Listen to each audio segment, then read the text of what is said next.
আসসালামু আলাইকুম সবাইকে। আশা করি সবাই অনেক ভালো আছেন। আজকে আমরা একটা ইন্টারেস্টিং বিষয় শিখতে চলেছি। আমরা অনেক সময় ফ্রিতে পড়ার জন্য অনলাইন থেকে পিডিএফ ফাইল ডাউনলোড করে থাকি কিংবা দরকারি কোনো ফাইল ডাউনলোড করে থাকি। অ্যান্ড্রয়েডের জন্য এপিকে ফাইল ডাউনলোড করে থাকি কিংবা আমরা অনেক ধরনের ওয়েবসাইটে ভিজিট করি যেখানে কিন্তু আমরা ফ্রিতে গান বা মুভি ডাউনলোড করতে পারি। আমাদের কিন্তু এইসব ছোট, ছোট ভুলের কারণে কিন্তু আমাদের ডিভাইসের অ্যাক্সেস চলে যাচ্ছে হ্যাকারের কাছে। যখন সেই আমরা ফাইলটি ডাউনলোড করতেছি সেই ফাইলের মধ্যে যদি ম্যালওয়্যার ইনজেক্টেড থাকে তাহলে কিন্তু হ্যাকার আপনার পুরো ফোনের এবং পিসির কিন্তু কন্ট্রোলটা পেয়ে যাবে। ঠিক আছে? যখন সে কন্ট্রোল পেয়ে যাবে সে কিন্তু আপনার লোকেশন জেনে যাবে, আপনাকে ২৪ ঘন্টা দেখতে পারবে আপনার ক্যামেরার মাধ্যমে, আপনার মাইক্রোফোনের সাহায্য নিয়ে কিন্তু ২৪ ঘন্টা আপনার কথাগুলো সে শুনতে পাবে। তো এই ছোট্ট, ছোট্ট ভুলের কারণে কিন্তু আমাদের প্রাইভেসি কিন্তু আর সেফ থাকতেছে না। ঠিক আছে? আমাদের ইনফরমেশন গুলা কিন্তু লিকেজ হয়ে যাচ্ছে। তো এইজন্য আমরা আজকে একটা ওয়েবসাইটের সাহায্য নেব, যেই ওয়েবসাইটের মাধ্যমে আমরা দেখব যে কিভাবে কোনো ফাইলে ম্যালওয়্যার আছে কিনা সেটা আমরা কিভাবে বুঝতে পারি। ঠিক আছে? তো এই জন্য আমি যেটা করব, ভাইরাস টোটালে চলে আসব। ভাইরাস টোটাল একটা নাম করা ওয়েবসাইট, যে ওয়েবসাইটের মাধ্যমে কিন্তু আপনি কোনো ফাইল স্ক্যান করে দেখতে পারবেন যে কোনো ফাইলের মধ্যে ম্যালওয়্যার আছে কিনা। আপনি চাইলে কোনো ওয়েবসাইটের ইউআরএল এখানে সাবমিট করতে পারেন যে ইউআরএল এর মধ্যে কোনো ধরনের ম্যালওয়্যার ইনজেক্টেড আছে কিনা, কিংবা আপনি চাইলে কোনো আইপি অ্যাড্রেস যদি ম্যালওয়্যার ইনজেক্টেড থাকে তাহলেও দেখতে পারবেন এখানে। কোনো ডোমেইনে যদি ম্যালওয়্যার ইনজেক্টেড থাকে তাও দেখতে পারবেন, এবং ফাইল হ্যাশ তো আছেই। তো এখন আমরা এই ভিডিওতে দেখব যে কিভাবে আমরা কোনো একটা ফাইল স্ক্যান করতে পারি। ঠিক আছে? তো ফার্স্ট অফ অল আমি দুইভাবে দেখাই দেবো। এটার মধ্যে কোনো ধরনের ম্যালওয়্যার ইনজেক্টেড কোনো কিছু নাই। তারপর আমি দেখাবো যে কিরকম আসে, আসলে শো করে কিভাবে, এটা আমরা দেখাবো। তো আমাদের ফাইলটা কিন্তু আপলোড হয়ে গেছে। এখানে আমরা দেখতে পাচ্ছি এখানে কিন্তু ৫৮টার মধ্যে কিন্তু 0 দেখাচ্ছে, অর্থাৎ এখানে কিন্তু ম্যালওয়্যার ইনজেক্টেড নাই, অর্থাৎ কোনো ধরনের ম্যালিশিয়াস কিছু এখানে পাওয়া যায়নি। এখানে আমরা দেখতে পাচ্ছি যে এভিজি, বাইদু, তারপর হচ্ছে Google, Kaspersky, Malwarebytes ইত্যাদি কিন্তু যে ইয়াগুলো আছে, অ্যান্টিভাইরাসগুলো আছে, এগুলো কিন্তু এটা চেক করতেছে। ঠিক আছে? কিন্তু কোনো ধরনের কিন্তু ম্যালিশিয়াস কিছু পাইনি। এখন আমরা দেখব আমার বানানো একটা পেলোড আমি নিয়ে আসবো এখানে। এখন আমরা দেখব যে কিভাবে আমাদের ম্যালওয়্যার যদি কোনো ইনজেক্টেড ফাইল কিরকম দেখায়, এটা আমরা এখন দেখব। একটু টাইম নিচ্ছে।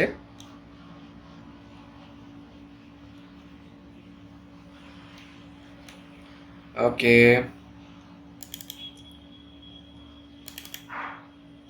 ওকে। সো এটা হচ্ছে, আমরা একটা কাজ করব, এটাকে আমরা আমাদের উইন্ডোজে কপি করে নিয়ে আসব। ফোল্ডারের মধ্যে দিয়ে আমরা করতে পারি, কিন্তু জাস্ট আমরা দেখানোর জন্য এটা করতেছি। ওকে, সো ধরেন আমি এটা পেস্ট করলাম। ঠিক আছে? পেস্ট করলাম। পেস্ট করার পরে আমি এই ফাইলটা টেনে নিয়ে গেলাম এখানে। আচ্ছা, এটা আমরা এখানে রাখি। আমরা নতুন করে ঢুকি। ভাইরাস টোটাল আমরা নতুন করে প্রবেশ করি। virustotal.com। আপনারা চাইলে এখানে চুজ ফাইল দিয়েও আনতে পারেন, বাট আমি যেহেতু এটা ডাউনলোড করি নাই, সরাসরি নিয়ে আসছি। আমি যেটা করব, আমি এই ফাইলটাকে এখানে আমি সাবমিট করব। ওকে, সো এখানে আমরা সাবমিট করতেছি। Compute hashing hash. ওকে, একটু টাইম নিচ্ছে। আচ্ছা, আমরা আরেকবার নিয়ে আসবো। এখান থেকে সরাসরি আসছে না কেন? ওকে, এটা আমাদের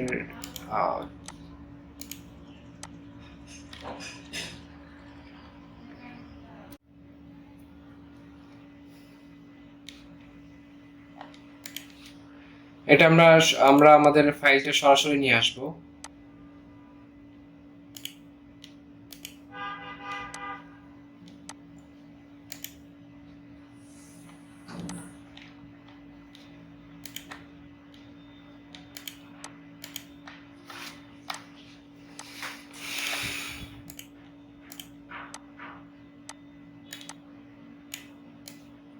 আমরা আমাদের ফাইলটি সরাসরি এখানে নিয়ে আসবো।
তো এখানে আমরা দেখতে পাচ্ছি যে আমাদের ফাইলটা আছে। সো আমাদের যেটা করতে হবে, আমরা হচ্ছে চলে যাব ভাইরাস টোটালে যাওয়ার পর আমরা ডকুমেন্টে যাব। ডকুমেন্টে যাওয়ার পর এখান থেকে আমরা ফাইলটা নিয়ে আসব।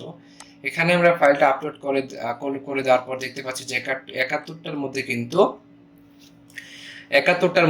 56টাই কিন্তু যে অ্যান্টিভাইরাস আছে। এখানে দেখতে পাচ্ছেন যে গুগলের, তারপরে ম্যালওয়্যার বাইটস, এরা কিন্তু দেখেন ট্রোজান, এখানে যে ট্রোজান ভাইরাস আছে এটা কিন্তু এরা দেখায় দিচ্ছে যে এখানে কিন্তু ম্যালওয়্যার ইনজেক্টেড আছে। সো ম্যালওয়্যার ফাইলগুলো কিরকম দেখা যায় এরকম ভাবে আপনারা দেখতে পারবেন। যদি দেখেন যে একদম ক্লিন, তাহলে বুঝতে হবে যে এখানে কোনো ম্যালওয়্যার ইনজেক্টেড নাই। যদি দেখতে পারেন যে 1 2 3 10 বা এরকম আছে, তাহলে আপনাদেরকে বুঝতে হবে যে এই ওয়েবসাইটটিতে কিংবা এই ফাইলটিতে ম্যালওয়্যার আছে। সেরকম ভাবে আপনারা কোনো ধরনের ইউআরএল এবং কোনো ধরনের আইপি অ্যাড্রেস চেক করতে পারেন। তো আমাদের সর্বদা আমাদের যে ফোনের অ্যান্টিভাইরাস আছে, আমরা চাইলে ফোনে ভালো কোনো অ্যান্টিভাইরাস ইউজ করতে পারি, কিংবা পিসিতে ম্যালওয়্যার বাইটস এর মতো অ্যান্টিভাইরাস আমরা ইউজ করতে পারি। তাহলে কিন্তু আমাদের যেটা হবে, আমরা বিভিন্ন ধরনের ওয়েবসাইটে যখন ভিজিট করব তখন কিন্তু আমাদেরকে ওয়েব প্রোটেকশনটা দিয়ে থাকবে এবং আমরা কিন্তু খুব সহজে ম্যালওয়্যারগুলো রিমুভ করতে পারবো। সো নেক্সট ভিডিওতে আমরা দেখবো যে কিভাবে আমরা আমাদের পিসি থেকে ম্যালওয়্যার রিমুভ করতে পারবো। আজ এই পর্যন্তই ছিল। সবাই ভালো থাকবেন, সুস্থ থাকবেন। আল্লাহ হাফেজ।